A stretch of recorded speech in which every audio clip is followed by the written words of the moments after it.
अस्सलामुअलैकुम स्टूडेंट्स। आज हम 9th क्लास के मैथ का जो सा स्मार्ट सिलेबस आया है वो करेंगे, क्योंकि ये न्यू बुक है और इसका सिलेबस जो सा है वो टफ़ है। तो गवर्नमेंट ने क्या निकाला है कि इसका एक स्मार्ट सिलेबस बना दिया है जो पेपरों में आएगा। तो इसमें पहला चैप्टर है जो सा रियल नंबर का है, उसका पेज नंबर 1 तो हमारे पास पूरा है, क्योंकि इसमें डेफिनेशंस है जो कि एग्ज़ाम्स में आती है, ख़ासतौर पर बोर्ड के एग्ज़ाम्स में। उसके बाद हमारे पास पेज नंबर 2 आता है जो कि पूरा है ये भी। इसके बाद पेज नंबर 3 है, इसके ऊपर वाली जोन सी है ये ऊपर वाला पैराग्राफ ये कट है और रियल नंबर का पैराग्राफ भी कट है। लेकिन आप ये फिर भी याद करें, रियल नंबर का ये मैप जो है, क्योंकि इसकी जो सी 1.1 एक्सरसाइज है वो पूरी इसके ऊपर है और कुछ पता नहीं कि इसका ये मैप बनाने को भी आ जाए। उसके बाद decimal representation of rational number ये वाला पैराग्राफ भी है। और पेज नंबर 4 जो से है वो पूरा है, पेज नंबर 5 भी पूरा है हमारे पास, पेज नंबर 6 भी हमारे पास मुकम्मल है और 7 भी। पेज नंबर 8, 9 भी हमने पूरा करना है और एक्सरसाइज पेज नंबर 10 भी पूरा है, एक्सरसाइज 1.1, 11 भी पूरा है, 12 भी पूरा है और 1.2 भी पूरी है। उसके बाद 1.14 का पेज नंबर जहाँ पे हमारी एक्सरसाइज ख़त्म हो रही है वहाँ तक पूरी है, लेकिन उससे नीचे जो आ जाता है हमारे पास application of real number in daily life, वो हमारे पास कट है। इसकी एप्लीकेशन जोन सी है वो हमने नहीं करनी, क्योंकि ये हमारे पास एग्ज़ाम में, बोर्ड के एग्ज़ाम में नहीं आएगी। पेज नंबर 15 भी नहीं है हमारे पास, वो पूरा कट है। पेज नंबर 16 भी नहीं है, पेज नंबर 17 भी नहीं है, पेज नंबर 18 भी नहीं है, पेज नंबर 17 नहीं है और पेज नंबर 18 की जो सी एग्जाम्पल नंबर 14 है वो है हमारे पास। क्योंकि अगर एग्ज़ाम में अगर या तो बुक में से ही आता है क्वेश्चंस, या तो वो एक्सरसाइज में से आते हैं या वो एग्जाम्पल में से आते हैं। अगर वो एक्सरसाइज में से क्वेश्चन नहीं आए तो वो एग्जाम्पल में आए हैं, तो आप एग्जाम्पल भी याद करेंगे और डेफिनेशन भी करेंगे। एग्जाम्पल नंबर 14 है हमारे पास, एक्सरसाइज नंबर 1.13 पूरी कट है, ये हमने नहीं करनी। तो इसके हिसाब से मैं आपको नेक्स्ट वीडियो में एक्सरसाइज नंबर 1.13 नहीं करवाऊँगी, इस स्मार्ट सिलेबस के हिसाब से आपका सिलेबस कवर कराऊँगी। उसके बाद रिव्यू एक्सरसाइज के पहला क्वेश्चन हमारे पास है MCQs, वो तो करने ही है हमने। उसके बाद दूसरा क्वेश्चन हमारे पास है वो है if A is equal 2/3, B is equal 5/3 and C is equal 7/5 then verify that. तो क्वेश्चन नंबर 2 हमने करना है, क्वेश्चन नंबर 3 भी हमारा कट है, क्वेश्चन नंबर 4 हमने करना है और क्वेश्चन नंबर 5 भी हमारा कट है। क्वेश्चन नंबर 6 भी हमने करना है, क्वेश्चन नंबर 7 भी हमने करना है, क्वेश्चन नंबर 8 नहीं करना, 9 भी नहीं करना, 10 भी नहीं करना। उसके पास हमारे पास दूसरा यूनिट आ जाता है जो है लॉगरिथम्स। ये बहुत ही ज़्यादा इम्पोर्टेंट यूनिट है, इसको हम डायरेक्ट भी कैलकुलेटर पे कर सकते हैं और पैटर्न बाय पैटर्न भी कर सकते हैं। तो पहले इसका इंट्रोडक्शन आता है जो हमने करना है, उसके बाद हमारे पास साइंटिफिक नेशन आती है, वो भी हमने करनी है। उसके बाद हमारे पास कन्वर्जन ऑफ नंबर फॉर्म आती है, वो भी हमने करनी है, ऑर्डरिंग नेशन और साइंटिफिक नेशन वाली। उसके बाद एग्जाम्पल नंबर 2 भी हमने करनी है, एग्जाम्पल नंबर 2 भी करनी है, एग्जाम्पल नंबर 3 भी करनी है और एग्जाम्पल नंबर 4 भी करनी है और एक्सरसाइज नंबर 2.1 हमारी पूरी है।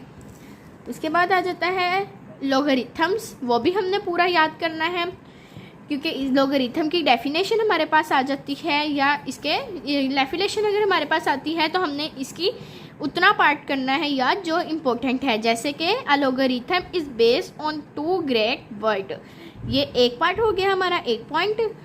लॉगैस एंड अरिथम्स, मतलब लॉगरिथम 2 पार्ट्स में डिवाइड है, लॉगैस और अरिथम्स के, विच मीन रेशनल और प्रोपोर्शन।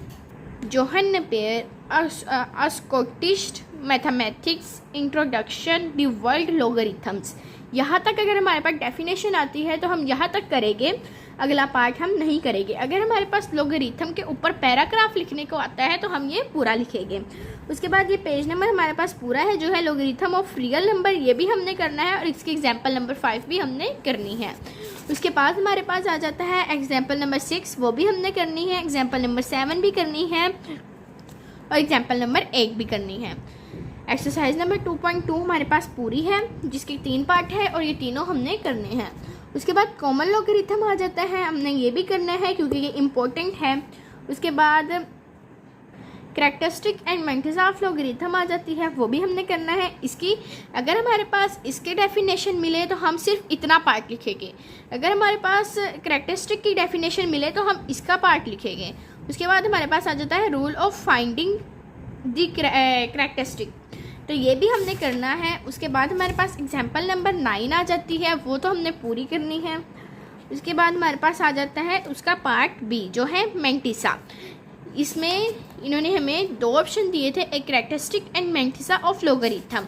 इसमें मैंटिसा है, इसकी डेफिनेशन भी हमने करनी है जो कि हमारे पास पॉजिटिव तक आती है, और अगर वो एग्जाम्पल के साथ मांगे तो आपने इसकी एग्जाम्पल भी साथ दे देनी है। उसके बाद finding common logarithm of number, इसके हमने स्टेप 1, स्टेप 2, स्टेप 3 और स्टेप 4 है जो हमने सारे करने हैं। लॉगरिथम टेबल ये आप याद कर ले अगर आपके पास कैलकुलेटर नहीं है, अगर आपके पास कैलकुलेटर है तो इसको याद करना इतना ज़रूरी नहीं है, लेकिन ये हमें पेपर के अंदर बनाने के लिए मिल सकता है, तो लॉगरिथम टेबल याद करना इम्पोर्टेंट है। उसके बाद लॉगरिथम टेबल के बाद स्टेप 5 आ जाता है, स्टेप 6 आ जाता है, उसके बाद एग्जाम्पल नंबर 10 आ जाती है। एग्जाम्पल नंबर 10 भी करनी है हमने। उसके बाद आ जाता है हमारे पास पेज नंबर 28 जो कि पूरा है। उसके बाद इसमें आ जाता है एंटी लॉगरिथम टेबल, इसमें हम एंटी लॉग कैलकुलेटर से ले सकते हैं, और अगर वो हमें एंटी लॉग का टेबल बनाने को कहे तो हमने ये याद करना है। उसके बाद एग्जाम्पल 11 आ जाती है जो है पेज नंबर 29 पे, वो हमने पूरी करनी है। और पेज नंबर 30 पे आ जाती है हमारे पास कॉमन लॉगरिथम और नेचुरल लॉगरिथम। ये वाला तो पार्ट हमने करना है कॉमन लॉगरिथम और नेचुरल लॉगरिथम तक। उससे आगे जो सी 2.3 एक्सरसाइज है वो हमारे पास पूरी है, और उसके नीचे लॉ ऑफ लॉगरिथम है वो हमारा कट है। लॉ ऑफ लॉगरिथम का पहला पॉइंट प्रोडक्ट लॉ, वो भी हमारा कट है, ये हमें याद नहीं करना, ना इसकी डेफिनेशन याद करनी है। उसके बाद हमारे पास आ जाता है क्वांटिटी लॉ, वो भी नहीं हमने याद करना। उसके बाद पावर लॉ, वो भी नहीं याद करना। ये हमारा पेज नंबर 31 पूरा ही कट है। उसके बाद हमारे पास आ जाता है चेंज ऑफ बेस लॉ, ये भी नहीं हमने करना। और उसके बाद एप्लीकेशन ऑफ लॉगरिथम, हमने एप्लीकेशन ऑफ लॉगरिथम भी नहीं करनी, तो ये भी हमारा पेज नंबर 32 पूरा कट है। पेज नंबर 33 भी हमारा कट है जिसमें एग्जाम्पल नंबर 13, 14 और 15 आती है। उसके बाद पेज नंबर 34 है हमारे पास, उसमें पहला पार्ट तो पूरा कट है जिसमें एग्जाम्पल नंबर 15 का सॉल्यूशन दिया गया है, वो कट है। और एक्सरसाइज नंबर 2.4 भी हमारी पूरी कट है। स्मार्ट सिलेबस में हमें एक्सरसाइज नंबर 2.4 नहीं दी गई, तो हमें ये नहीं याद करनी क्योंकि बोर्ड के एग्जाम्स में ये एक्सरसाइज नहीं आएगी। इसके पूरे ऑल क्वेश्चन जितने भी हैं वो सारे कट हैं। उसके बाद हमारे पास आ जाती है रिव्यू 2। रिव्यू 2 के MCQs है पहला क्वेश्चन, तो वो हमने करने हैं। क्वेश्चन नंबर 2 भी हमने करना है, क्वेश्चन नंबर 4 भी हमने करना है, क्वेश्चन नंबर 5 भी करना है, क्वेश्चन नंबर 6 भी करना है, और क्वेश्चन नंबर 3 मिस हो गया था वो भी करना है। उसके बाद क्वेश्चन नंबर 7, 8, 9, 10 ये 4 क्वेश्चन है जो हमने नहीं करने। क्वेश्चन नंबर यूनिट नंबर 3 की तरफ चलते हैं। यूनिट नंबर 3 है हमारे पास सेट एंड फंक्शन। इसमें हमने सेट बनाने हैं, फंक्शन करने हैं। इसका इंट्रोडक्शन नहीं करना हमने। Mathematics as the study of pattern, structure and relationship, ये भी नहीं करना हमने, मतलब पेज नंबर 37 तो पूरा ही कट है। उसके बाद पेज नंबर 38 भी हमारा पूरा कट है। पेज नंबर 39 भी हमारा पूरा कट है जिसमें हमारे पास आ जाता है बेसिक डेफिनेशंस। इसमें बेसिक डेफिनेशंस हैं वो भी नहीं हमने करनी। उसके बाद पेज नंबर 40 जो हमने पूरा करना है, इसमें हमारे पास आ जाता है डिस्क्रिप्टिव फॉर्म, ये भी हमने करने हैं। अगर हमारे पास डिस्क्रिप्टिव फॉर्म की एक डेफिनेशन आती है तो हमने इसका पहली लाइन में जो सी डेफिनेशन लिखी है एसेट में भी डिस्क्राइब इन वर्ड, ये भी हमने पूरी करनी है, और उसके अगले वाला भी पूरा करना है। उसके बाद टेबुलर फॉर्म, ये भी हमने करनी है। आपको पता होगा कि टेबुलर फॉर्म किसको कहते हैं और डिस्क्रिप्टिव फॉर्म किसको कहते हैं। उसके बाद तीसरी फॉर्म हमारे पास आ जाती है, वो है सेट बिल्डिंग मेथड। तो ये बहुत ही ज़्यादा इजी मेथड है, तो हमने ये भी करना है। उसके बाद हमारे पास इन्होंने हमें बताया है नेचुरल नंबर बताए हैं, वोल नंबर का सेट बताया है, इंटीजर नंबर का सेट बताया है, ओड नंबर का सेट बताया है, इवन नंबर का, प्राइम नंबर का, रेशनल नंबर का, इरेशनल नंबर का, रियल नंबर का सेट बताया है। और अगर हमारे पास रियल नंबर की डेफिनेशन आ जाती है तो हमने a set with only one element is called a singleton set. For example इसकी एग्जाम्पल दे देनी है आपने और ये इधर ही ख़त्म होता है। इसके बाद इक्वल सेट है हमारे पास, उसकी डेफिनेशन हमने करनी है। इक्वालिटिव सेट है, उसकी डेफिनेशन करनी है। सबसेट की डेफिनेशन करनी है। प्रॉपर सबसेट की डेफिनेशन करनी है। इम्प्रॉपर सबसेट की डेफिनेशन करनी है हमने। यहाँ के आप इनकी डेफिनेशन लंबी है तो आप इनकी डेफिनेशन में इम्पोर्टेंट पार्ट जो से है वो याद कर लीजिएगा, इंपॉर्टेंट लाइंस याद कर लीजिए और इसकी एग्जांपल याद कर लिए। उसके बाद यूनिवर्सल सेट की डेफिनेशन याद करनी है और पावर सेट की डेफिनेशन याद करनी है। पेज नंबर 42 हमने पूरा करना है, जिसमें एक्सरसाइज नंबर 3.1 है, उसके आल क्वेश्चन है और उसके बाद ऑपरेशन ऑन सेट है, यूनियन ऑफ टू सेट है, ये भी करनी है। इंटरसेक्शन ऑफ टू सेट भी करनी है, डिसजॉइंट सेट भी करना है, ओवरलैपिंग सेट भी करना है, डिफेंस ऑफ टू सेट भी करनी है।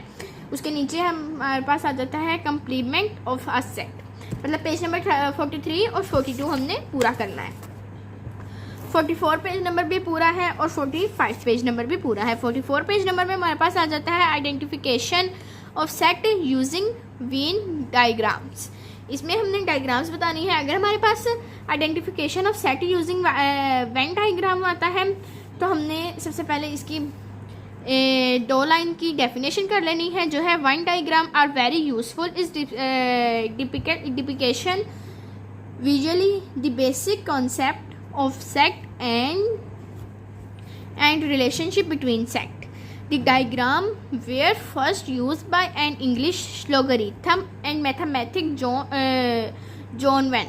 इसकी यहाँ तक डेफिनेशन करने के बाद नीचे जो सी इसकी एग्जांपल्स आ जाती हैं हमने वो कर लेनी है। पेज नंबर 45 भी पूरा है, जिसमें ऑपरेशन ऑफ 3 सेट है, properties of union and intersection है। इसमें जो सी प्रॉपर्टीज़ है यूनियन और इंटरसेक्शन की वो ये सारी लिखी हुई है। हमने प्रॉपर्टीज़ ऑफ यूनियन और इंटरसेक्शन याद करनी है। उसके बाद verification of the properties using set याद करना है।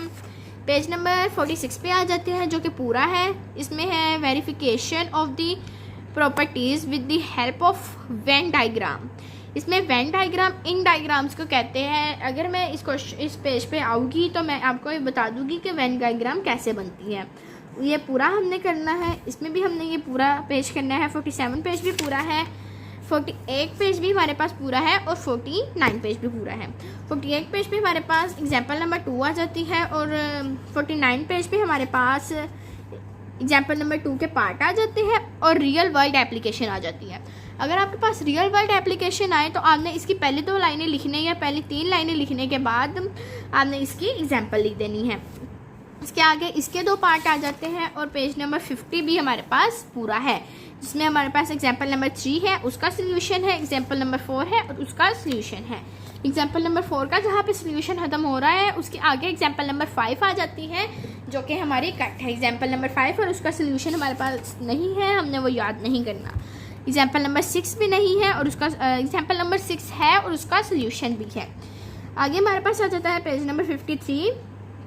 पेज नंबर 52 पूरा है, पेज नंबर 53 भी पूरा है, जिसमें एक्सरसाइज नंबर 32 आ जाती है। और एक्सरसाइज नंबर 32 के हमारे पास क्वेश्चन नंबर 9 और 11 हमने नहीं करना। क्वेश्चन नंबर 9, 11, 12 और 13 क्वेश्चन हमारा कट है, बाकी ऑल क्वेश्चन हमने करने हैं।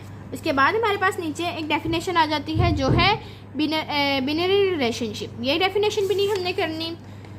अगला पूरा पेज हमारा कट है, पेज नंबर 56 भी कट है, पेज नंबर 57 भी हमारे पास कट है, पेज नंबर 58 भी कट है, पेज नंबर 59 भी कट है, पेज नंबर 60 भी कट है, पेज नंबर 61 भी कट है, जिसमें एक्सरसाइज नंबर 3.3 है।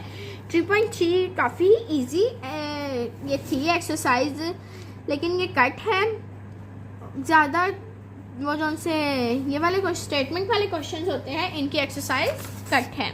रिव्यू एक्सरसाइज में हमारे पास एमसीक्यूज आते हैं, जिनके 1, 2, 3, 4, 5, 6 पहले 6 एमसीक्यूज करने हैं और 1, 2, 3, 4 लास्ट वाले 4 एमसीक्यूज कट है हमारे। उसके बाद क्वेश्चन नंबर 2 आ जाता है, वो पूरा करना है। क्वेश्चन नंबर 3 भी करना है, क्वेश्चन नंबर 4 भी करना है, क्वेश्चन नंबर 5 भी, 6 भी, 7, 8, 9 ये 9 तक क्वेश्चन पूरे करने हैं।